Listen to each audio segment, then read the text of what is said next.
Y bien, estamos ahora con el presidente de la Comisión de Justicia del Congreso, Alberto Beín-Gordillo, quien acaba de terminar una larga sesión de varias horas en la cual han participado el fiscal de la Nación, el presidente de la Corte Suprema, en fin, para discutir el caso de la orden de chuponeo, la orden judicial de chuponeo al congresista Galarreta, que ha suscitado pues toda una polémica, una discusión, un escándalo en buena cuenta. Alberto, ¿cómo está? Buenas noches, ¿cómo le va? ¿Qué tal? ¿Qué tal? Bueno, ¿qué ha quedado en claro de esta larga discusión?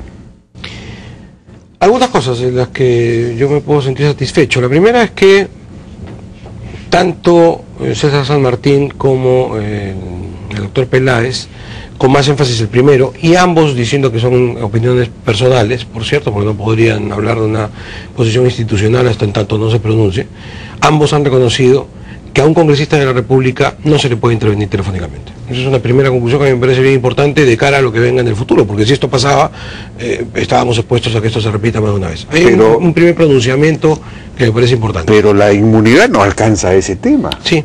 Sí, según Víctor García Toma hoy día. Yo he leído al doctor García Toma, respeto muchísimo su opinión, pero discrepo de ella.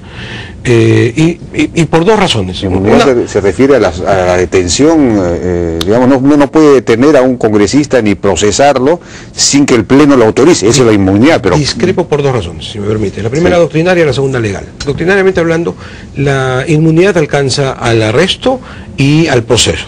Es verdad que esta intervención telefónica se da en el marco de la investigación preliminar, no hay proceso formalmente hablando. Claro.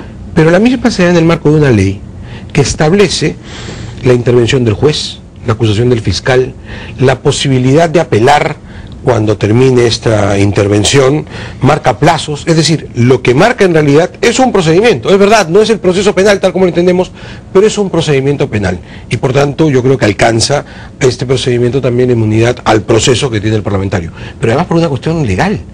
La última norma que al respecto, porque acá hay 3 leyes que desarrollan esta materia, la última ley indica con toda claridad en uno de sus artículos que para efectos de limitaciones de derechos a las cuales se puede llegar vía judicial, se excluyen a los congresistas de la República. Lo dice textualmente la ley. Hay una norma que dice con toda claridad que de esos supuestos, por ejemplo, el levantamiento del secreto telefónico no alcanza a aquellos a los que hace referencia el primer párrafo del artículo 93 de la Constitución. Aquí hace referencia a los congresistas de la República. ¿Eso dice en una ley? Sí, en una ley, no recuerdo el número pero de la ley, entonces, pongamos... y en todo caso, para responder tu pregunta, tanto César San Martín como José Antonio Peláez lo han declarado hoy día. Bueno, claro, pero eso no significa nada. No, simplemente coinciden con mi opinión, que es discrepante de la García Toma, que yo respeto. Pero o sea que si hay una investigación sobre narcotráfico, por ejemplo, y se sospecha que un congresista pudiera estar vinculado, cosa que es perfectamente factible, ¿no? Porque ya conocemos varios casos. Sí, entonces no se le podría escuchar, no se le podría interceptar su comunicación. Según esta norma, no.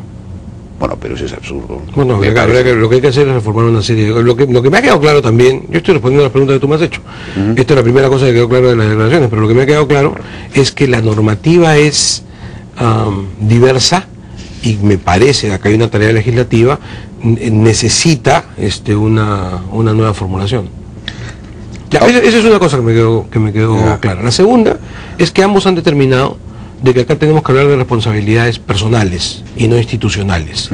Es decir, el presidente de la Suprema lo que ha declarado es que en el caso que se hubiese ocurrido una inconducta o que se hubiese vulnerado la ley, la responsabilidad alcanza al juez por la independencia jurisdiccional que tiene cada uno de los jueces. Lo propio ha dicho el fiscal Peláez con respecto a la actuación de su fiscal provincial, de manera tal que han hecho esta salvedad. No es la institución la que está atrás, sino 2 personas particulares.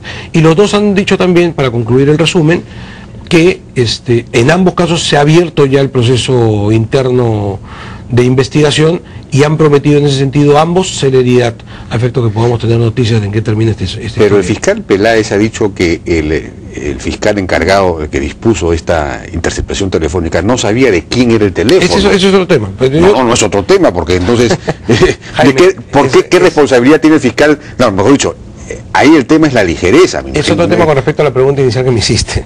Ahora desarrollemos eso. Han quedado algunos puntos, sin embargo, en cuestión. Yo he comenzado diciéndote cuáles son las cosas que me han quedado claras en favor. Han quedado puntos en cuestión. El primero de ellos es, efectivamente, si es posible levantar la reserva de comunicaciones al teléfono en lugar de la persona. Eso para comenzar. Es decir, los titulares de derechos somos los seres humanos, no las cosas, no los objetos. Entonces, la primera pregunta ¿es posible que el fiscal pida el levantamiento sobre teléfonos sin siquiera saber a quién pertenecen? Más aún, el juez que tiene la obligación de motivar... De eso que dijeron Peláez y San Martín, porque ese es un tema clave, ¿no? Hubo una respuesta doctrinaria de parte de San Martín en el sentido que sí sería posible, pero frente a supuestos que no son los que estábamos viendo ahora, ¿no es cierto? Cuando efectivamente se determina que a través de estos teléfonos la persona investigada produce comunicaciones. Pero aquí estamos hablando de un asunto distinto. Hay un investigado y un montón de teléfonos con los cuales se habría tenido contacto. Lo mínimo que tiene que hacer el juez, producida la solicitud, es preguntar a quién pertenecen los teléfonos, es lo mínimo, porque si no fuese así, mañana termina intervenido el presidente de la República, embajadores de otros países, todos los ministros, cualquiera puede ser intervenido, eso es un absurdo.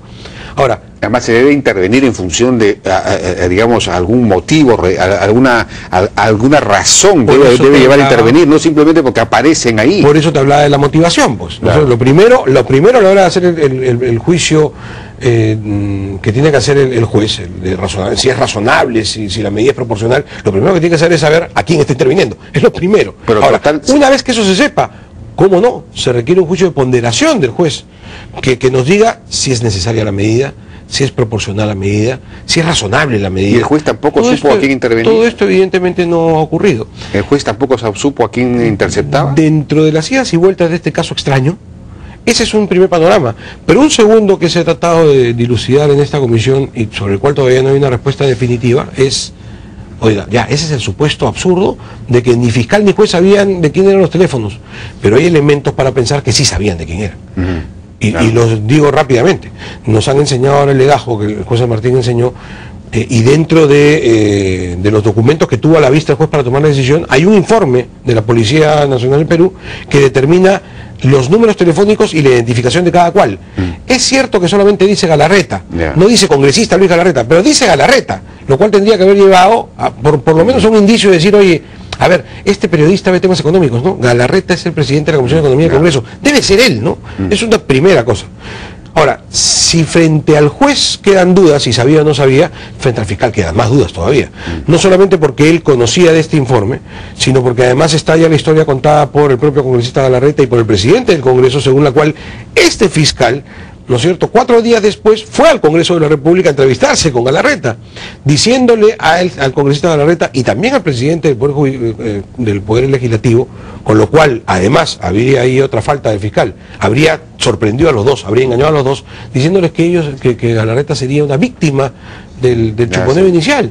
Entonces, cuando él había pedido la intervención telefónica del congresista Galarreta, o sea, hay una falta adicional, fue al Congreso a mentirle al presidente del Congreso y a mentirle al congresista Galarreta.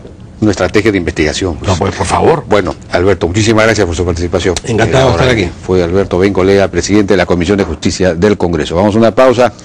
Regresamos ahora con el tema del balance de educación. Mañana es el paro del SUTEP. Vamos a estar con Hugo Díaz y del Wexler.